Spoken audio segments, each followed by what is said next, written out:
Hello, everyone. The topic for the day is human resource and organization. We will be talking about the HR as HR and its relation with the organization. What are the various roles that the HR plays and how it emboldens the whole of an organization. Now, if you go by the picture, this is what the HR is all about it, and the rest of the people are the organization. Now we let us define human resource management. It is basically employing people, developing their resources, utilizing and maintaining, compensating their services in tune of the jobs and the organization. In short, what does it mean? It means to employ, to recruit people. It means to develop their skills. It means to keep them motivated, give them, reward them with their pays and incentivize their services in terms of jobs in the organization. So we have nothing as far this particular slide goes around it. This pictogram is very easily said. First and foremost thing is to obtain, then comes development, then monitors, reward, and engage. What do? We do nothing but recruitment. What do we do after recruitment? We do or enrich their skills and abilities and knowledge in terms of training and development. We see them performing and evaluate their performance. Based on the performance is what we are talking about, the compensation part. And if the things are going good, the succession planning, the career development, the talent management takes place. Now this is the ultimate of human resource management, of utilizing the people, making them as useful resources as the company wants it to be. Definitely, yes.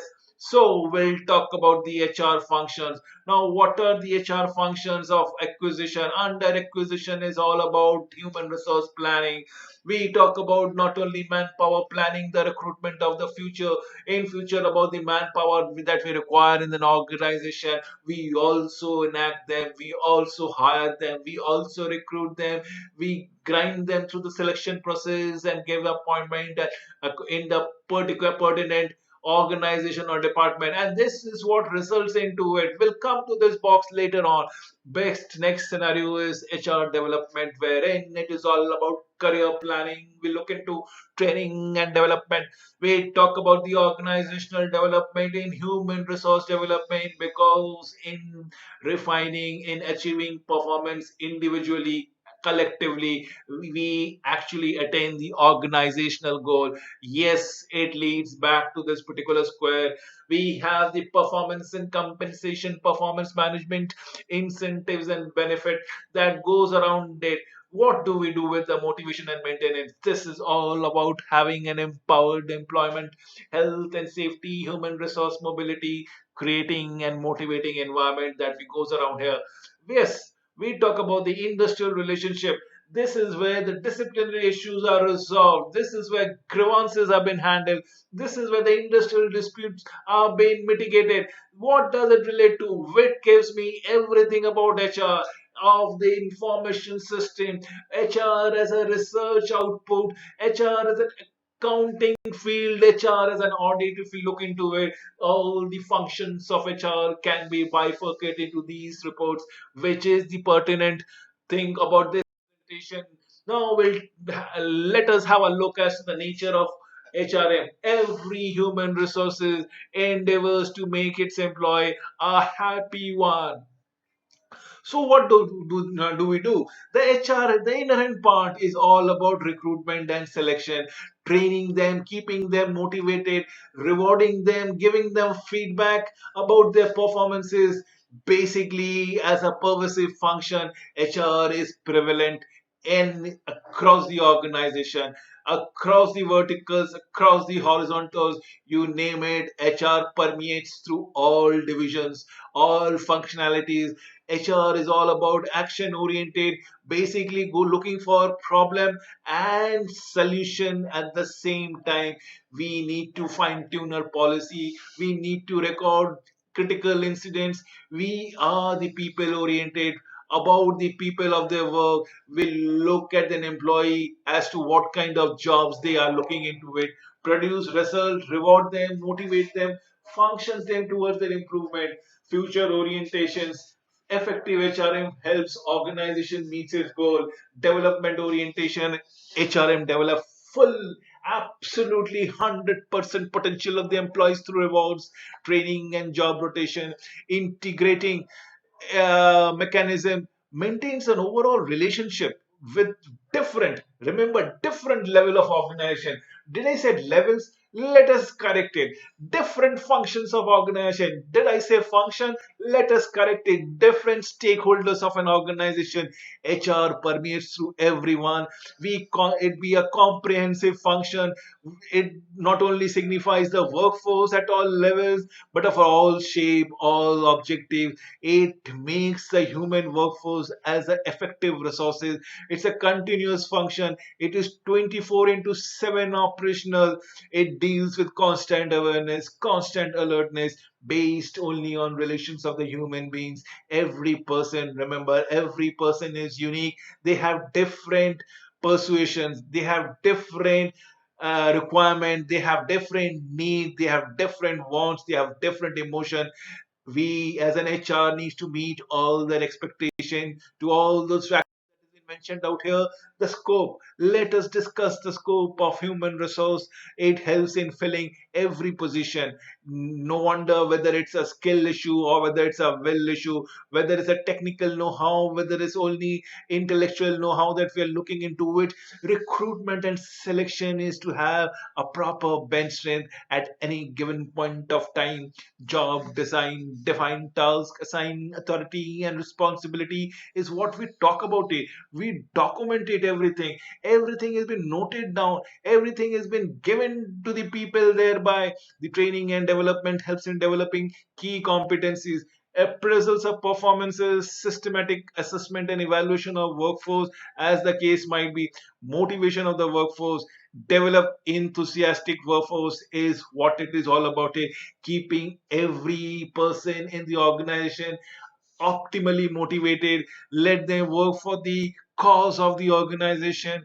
Give them definitive remunerative remunerations. Now this pay that they are working for should be compensated equally, because it becomes a face force reckoning for them to continue with the organization. The social security and the welfare of the organization, the medical facility extended, if the transport facility has been extended or not, is the accommodation has been extended or not, what are the working condition that we are looking into it. These are all encompasses the social security and the welfare of the employees and their families. Review and audit the personal policies, ensure honest, transparent and vibrant HR policies. Last but not the least would be the labor relation. Have a healthy relation between different union. Settlement of any dispute, if there are any the grievance handling procedures needs to be understood, bifurcated to the best of the element. Now let us discuss what is the difference between personal management and human resource management. Personal management, if you look at this particular slide, it is being categorically stated, is all about management of people is personal management, wherein in human resources it is not only management of people but also of the skills, knowledge, the abilities. This is what is very important. In personal management, employees are treated as an economic entity. An individual is treated as an economic entity because he's been paid for the services that he renders.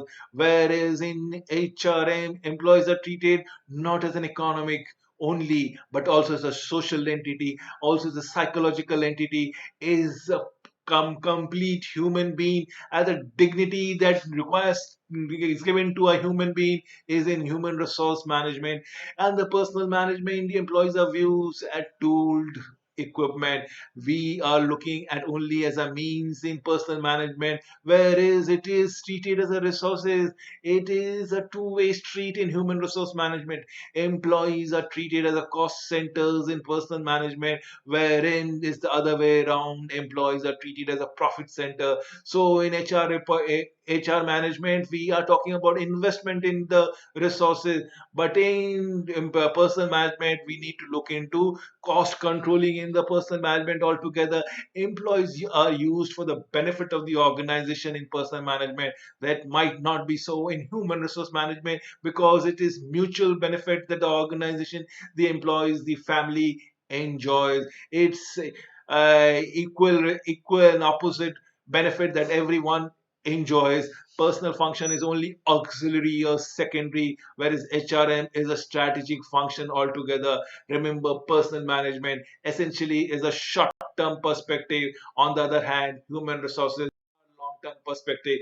Let us understand the objective of human resource management.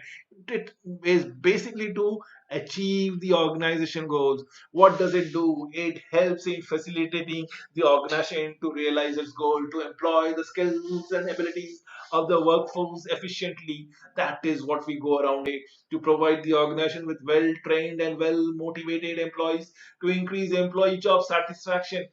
Self actualization, stimulate employees to realize their potential is what we are looking at it. To develop, maintain a quality of work life, to communicate human resource policies to each and every individual, irrespective of the position that they entail upon, to be ethically, to be socially, to be economically, to be psychologically responsive to the needs of the society.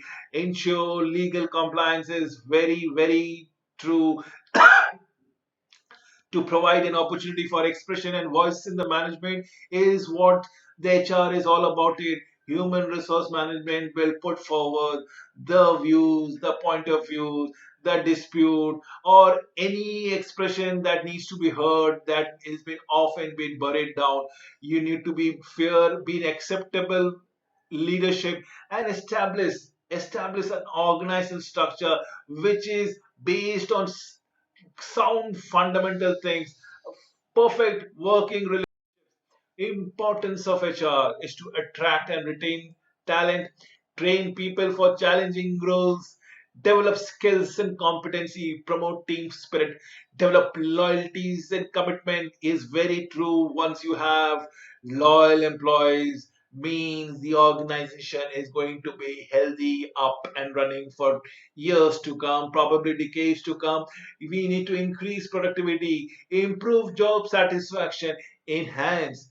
Very true. Very few organizations actually stress on this particular point of enhancing the standards of living, both for the employees and the employers are keen. If the employees are living a good life, definitely it means the organization is on the right path of growth. Generate employment opportunities, greater trust and mutual respect is what is warranted as the importance of human resource management. Now we'll talk about the qualities that an HR manager should possess. What are they? Of a sound health, of a vigor, of an energy, of a vibrant personality that he or she should be providing.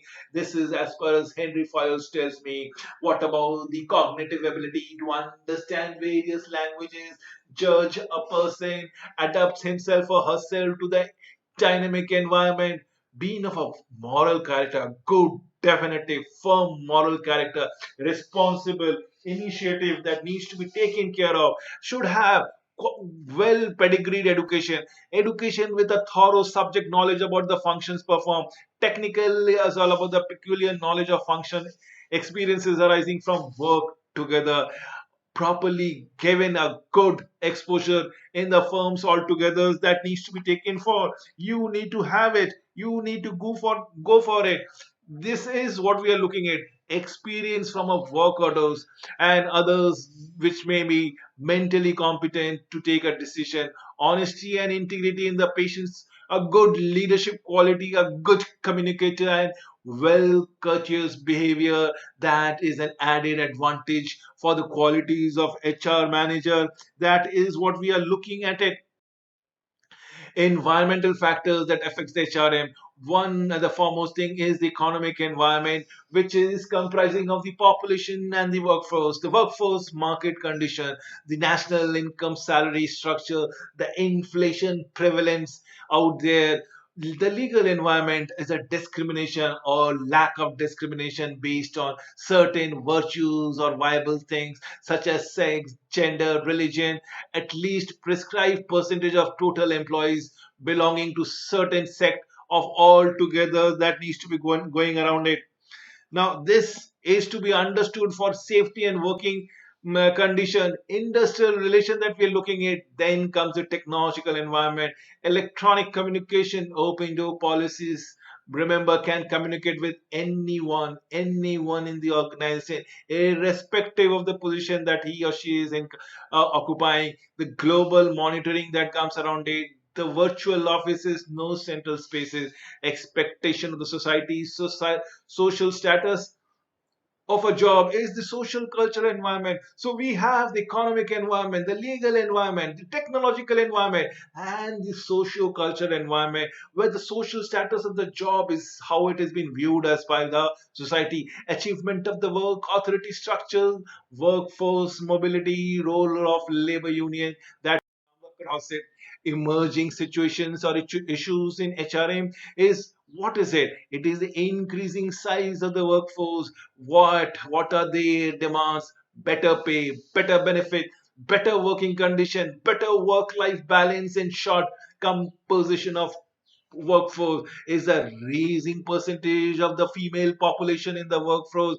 That means they are demanding for equal pay, and any inequality that might have exist needs to be removed altogether. Employee expectation is another thing, whereas the employee are supposed to be well educated, more demanding, very strong financial demands are growing over and above again. Changes of technology is the need for automation, the modernization techniques that has been followed it out. Employee have to update their knowledge, their skill constantly to keep their employment status relevant. Lifestyle changes are something which we are going around it. People are ready to look into different jobs, shift into different industry. The factors of loyalty is losing its prominence altogether. This is what is the lifestyle changes. Then is the environmental changes that is happening with it. What is the issues now? Environmental challenges can be falling upon with on the burden of the HR managers in terms of selecting the good people from reserve category employees, from diverse background. Employees should be comprising and in your workforce personal function, job redesign, career opportunities that needs to be going around it. You have to take into consideration what are the various training, what are the various development issues that goes around it, what are the latest talent hunting procedures, and definitely never neglect the medical as such. So roles and responsibilities of HR professional is to focus on strategic HR issues. HR issues needs to be identified, dealt with inequality, and so on and so forth. Proactive action, not a reactive basis.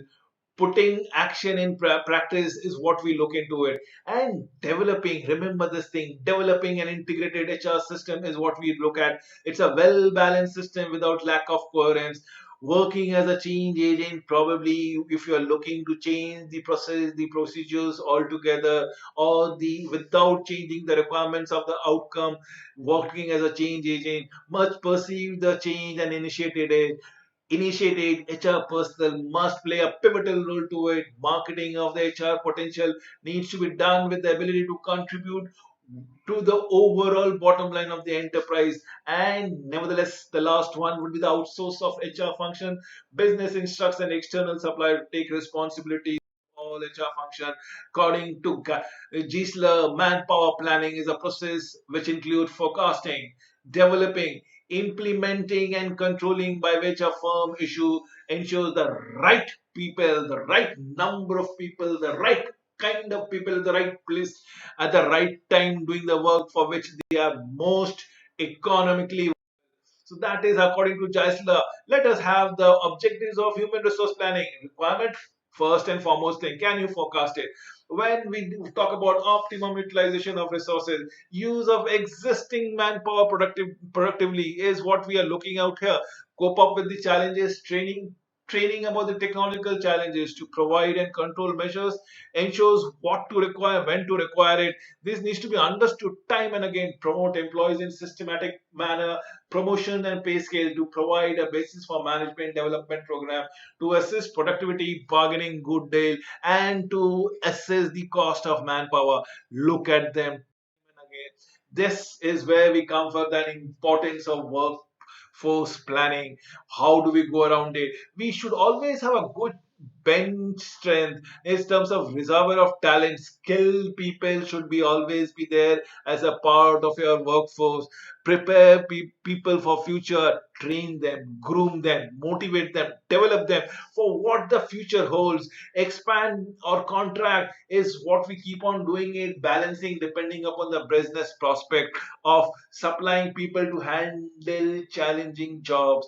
Then we talk about cutting of cost is all about HR budget. We are going to do a delicate act upon it. Succession planning is a stars to be picked for challenging position for future altogether. Who going to lead a particular position for times to come? We are talking about effective human resource planning, setting effective objective, top management support, employee skill inventory, HR information system, and coordination is all required. Human resource planning is all about organizational objectives, human resource planning, identification of the gaps thereby, and what actions to bridge those gaps. Now we need to have this thing, the forecast of planning, the forecast of human resource requirement. We need to plan the forecast of human supply. Where is it going to come up?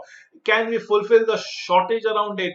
Are there any surplus around it? This needs to be understood. If it is surplus, what do we do? If it is shortage, what do we do? So identify the human resource gaps thereby and strategy. Now this is human resource planning process that we talk around it. Deciding the objectives of HRP is what is pertinent. We need to estimate the structures altogether. We need to have what quality of people are going to man the position. We need to study for what kind of job we are looking into it. We need to accordingly develop a human resource plan as to what the recruitment is going to happen in the next coming forthcoming quarters, forthcoming years. What are the various pedigree, what are the skills that an employee should possess for a job. Now objective of HRP is fitting the right peoples to the requirement of the organization, estimating future organizational power, the structure requirement, the manager must estimate the numbers and types of employee, the manpower audit has to be there. Now we talk about the personal factors. Look at it, we had the NAM issues. NAM is name, N for name, A for age, M for mental status. We can also have the P. P is the photograph that needs to be required in the personal factors. Education and training is the pedigree of education training, where he or she has got it from, which school, which degree, which excellence of academic program he or she has undergone, the training achieved, the experience and the skill, the job areas, the job titles, the special skills, the languages known, the reason for leaving is very, very vital. This is what makes it crux, and it tells you with an additional information. What are the additional info that we are going to go around it? It is all about the salary grade, what is all about the disciplinary record, it is all about the career plans, appraisal data, test result, and so on and so forth. This is how we go ahead with it. As for the procedure altogether, the recruitment, Edwin Flippo said the recruitment process in the first thing is to define recruitment with the help of job description and job specification, nothing else. Now, next step is how to attract potential employees with advertising, nothing else. Last but not the least would be the stage right people through interviews and ability tests, nothing else. And that is all what Edwin Flippo said about recruitment. It is thing that we need to take into account, the internal factors, a company's pay packet, the quality work life balance, the organization culture, the career planning, the company size, the company product, the company growth rate. This needs to be accounted for. Remember, that is what we know around it. We have to talk, we have to walk the talk as what is affecting recruitment. This is what we look into it. The external factors are all about socio economic factors, the supply demand factors, the employment rate, the labor market, if there are any, and so on and so forth. Then comes the internal sources and external sources. Internal sources, manpower can be applying from the job rotation, shifting from one particular job to another, from promotion, internal promotion, employee referrals, the people who can refer their own friend, kids and kins, or old people, old acquaintances, and so on and so forth. Whereas the external resources would be the direct recruitment, let's say from the factory gate itself, people, unsolicited application, people who are willing to work for you, the media advertisement that we go, be it the social media, be it the print media, be it the audio media, the employment exchange, the government authorized authorities or non-government authorities that we are looking at, the consultant, the data bank, the campus recruitment. Yes, we have it. Recommendation and the labor contract. Modern techniques are walk-ins with consulting and encouraged to approach personally. Headhunting and body shopping is what we look into. We talk about business alliances, the tele recruitment, and so forth. Advantages of internal source: employees are motivated, employee morale, self-confidence increases, cheaper processes altogether. Disadvantages of the internal source: what are they? What are they? You need to understand that means there is a scope of fresh talent being reduced, new blood being introduced in the organization becomes scarcer, employees become lethargic, they continue with the continuum that the organization is already following it. The spirit of competition is hampered, wherein the advantages of external sources, it means a qualified personal wider choice, and most importantly a fresh perspective can be added to the organization, a new blood is added to the organization. Disadvantage of external resources might exist in the existing staff. Why? Because of the lengthy time consuming process. It might be costly, it might be actually eating into the profitability of the company, and most importantly, what is the certainty that the employee that you hire is going to stick with your organization for times to come, who is going to perform to the requirement that you have already set it out. So selection choose is the process of selecting or picking up the people who have relevant qualifications to fill the job of an organization. The basic purpose is to choose the individual who mostly definitely perform the job from the selected qualified candidate. Then comes the steps of the selection are all about reception. We have 8 steps if we look at it. First is reception, then comes screening interviews, which is preliminary interviews, just screening out unwanted applicant altogether. Then comes the application blank, where the employee filled in the sheets of the applications and tells a little bit of small snap peek into their profile altogether. The selection test might be different. It can be an intelligence test, aptitude, personality, as has been mentioned out here. It can be achievement. It can be simulation test. It can be assessment centers. It can be graphology. It can be polygraph, lie detector, integrity. We talk about the selection interview, medical examination, reference check is the step that we goes around it, and finally we arrive into the eight hiring decision. This is all we go around it. What are the various selection tests that goes around? The intelligence test, the aptitude test, the personality test, the achievement test, the simulation test, the assessment center, graphology, polygraph, integrity is what is important. Wherein the intelligence test would tell you the mental ability, the aptitude, the psychological ability, the personality, what is the projective test, interest test, preference test. The achievement test is the qualification based on your technical know-how. Your simulation test is the potential to make them, solve them, come up with a creative solution, and so on and so forth. That is there. We have the kinds of interviews that comes around it, the preliminary interviews, which is just to bulk to shortlist the required few numbers. You cut down the overall numbers of applicant altogether. The screening of applicant is taking place. Then comes the non-directive interviews, where there are basically very open-ended questions wherein the applicants can speak freely. The directive interviews are structured interviews where they have a predetermined set of questions, and comparison can be made from the various responses that the different candidate gives. The situational interviews are imaginary situation to understand the presence of mind of the interviewee. The behavioral interview focus on the actual work incidents, and probably with the critical incident report they can go ahead with what the real life world would be all about it. Then comes the stress interviews and the panel interviews, wherein in the stress interview the panel want to see how the applicant are responding to an aggressive, embarrassing, rude, or probably insulting question. Can he handle such kind of clients in the real life situation on behalf of the company? Panel interview, when a bulk of interviewers sit together and probably interview the applicant, so then they can marry and check out each other's scores about applicants altogether. So interviews error would be the halo effect, wherein similar kind of marks have been given. Leniency effort, probably marks have been awarded or been favorable response have been recorded for majority of the company. The projection shows their own qualities. The interviewer shows their own qualities, skills, and opinion which he resembles or which he or she likes altogether. And last but not the least would be stereotyping errors, when the interviewers attract firmly mental association with a particular community, culture, origin, pedigree. and this is undesirable of any requirement. Last but not the least would be the placement, because placement is always a human resource activity. It's the actual posting of the jobs in a specific job, the specific tasks and responsibilities of an employee that needs to be taken care of. Remember, organization puts a new recruitment on probation and definitely monitor it very closely. With this, I come to an end of this particular presentation. Thank you for watching the video.